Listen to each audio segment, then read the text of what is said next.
គាត់ប្រើខ្ទះឆាដោយស្ទាត់ដៃគាត់ជាជនជាតិហុងកុងឈ្មោះឡូចោហ៊ុយកន្លងមកគាត់ធ្វើមេចុងភៅនៅភោជនីយដ្ឋានតែឥឡូវនេះគាត់មិនត្រឹមតែមេចុងភៅថែមទាំងជាថកែម្នាក់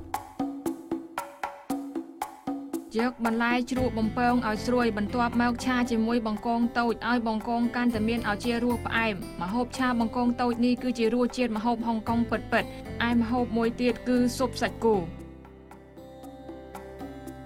ស៊ុបសាច់គោគ្រាន់តែស្រូបក្លិនវាគួរឲ្យឆ្ងាញ់ណាស់ពេលធ្វើរួចគាត់ក៏យកម្ហូបទាំងនេះទទួលភ្ញៀវដោយខ្លួនឯងភ្ញៀវទាំងនេះសុទ្ធតែជាភ្ញៀវដែលធ្លាប់មកយូរទៅក៏ក្លាយជាមិត្តភក្តិពិតហើយពេលមកញ៉ាំម្ហូបនៅទីនេះគ្រប់គ្នាសុទ្ធតែរីករាយសើចក្អាកក្អាយលោកឡូចៅហ៊ុយគិតថាក្នុងហាងនេះមានរចនាបថបែបនេះចំពោះគាត់វាមិនធម្មតាទេពេលមកដំបូងខ្ញុំទម្លាប់មិនបានសោះក្រោយមកក៏សម្រុះសម្រួលបន្តិចម្ដ